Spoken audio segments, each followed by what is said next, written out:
There is no hero in this story. That is, one key figure is present, but it is not a hero at all. And not even a villain. He's just doing his job.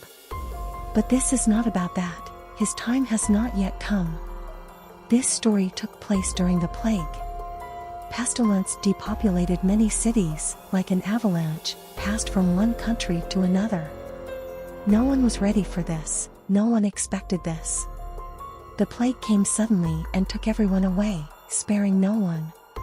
The children and the weak always went first, then everyone else. Many minds of medical sciences of that time tried to stop the infection, but nothing helped. Prayers and rituals were also powerless. The priests kept saying that God was disappointed in people and sent pestilence for purification. The madmen shouted about the coming of the end of the world. Out of desperation, many died of their own free will. Someone out of fear, someone just didn't want to fall victim to the plague. The other part obediently waited for their fate, abandoning all business or continuing to live. Only a small fraction still tried to fight, despite the unsuccessful attempts of doctors and priests.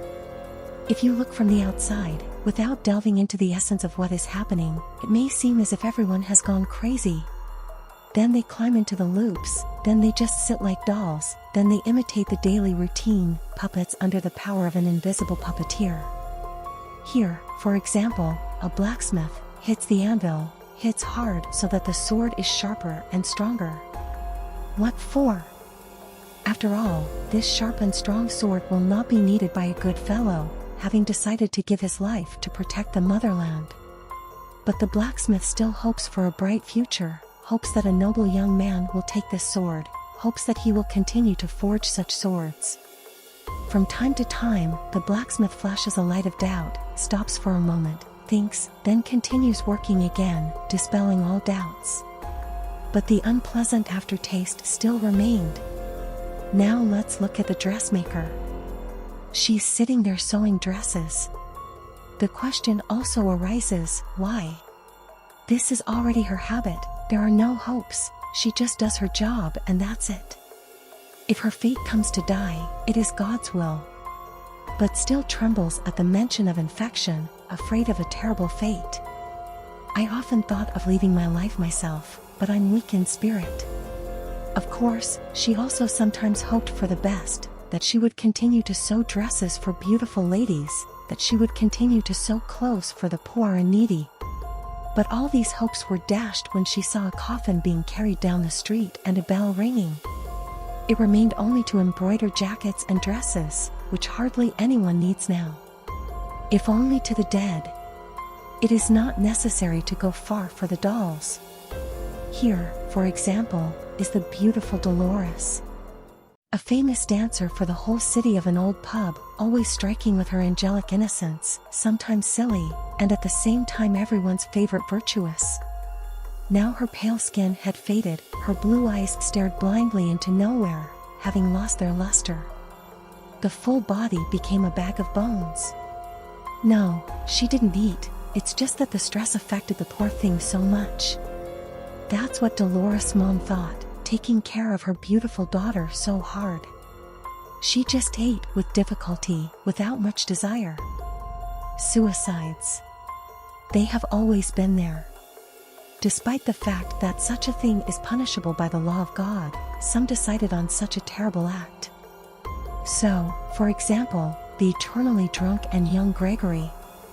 A ladies' man, a frequent guest of balls and beds, the always cheerful Gregory came to this conclusion: let me leave as a sinner, but I will not give myself to the plague. He no longer saw the point of living on, hoping for the best.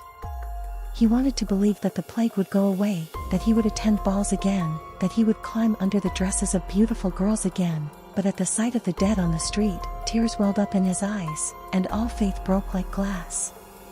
Gregory looked at the noose hanging firmly on the beam. He stood on a stool, stuck his head through the loop, and looked at the window for the last time. Once he had a beautiful view of the city, but now only gray houses and darkness, and so for a long time. After all, it's true, when did the plague come to the city?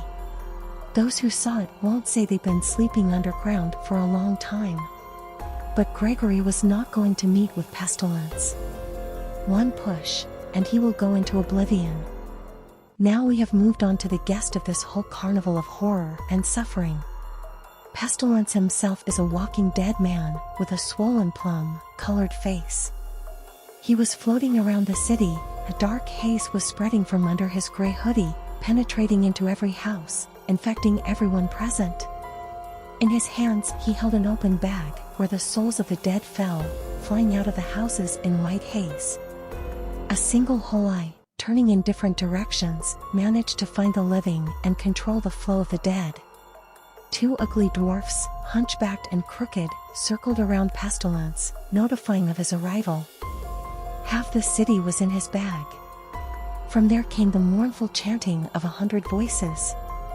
And only Pestilence enjoyed his own chorus. The deadly haze reached the blacksmith, covering his body with growths. His eyes began to bleed, black vomit escaped from his mouth. The blacksmith's strength was leaving him. He released the hammer from his mighty hand, right on his leg, but he did not feel any pain. His foot turned into a bloody mess of bones and flesh. The blacksmith fell dead near the anvil, hitting his head. Like a porcelain doll, with a broken face, useless to anyone, the blacksmith lay, gradually decomposing and turning into a skeleton. The fire in the furnace was still burning, the unfinished sword remained on the anvil. It is unlikely that a valiant warrior will take it now. The same thing happened with the dressmaker, and with the beautiful Dolores. The dressmaker accidentally punctured the growths when she was struggling in agony, touching a jar of needles with her hand, thereby hastening her death.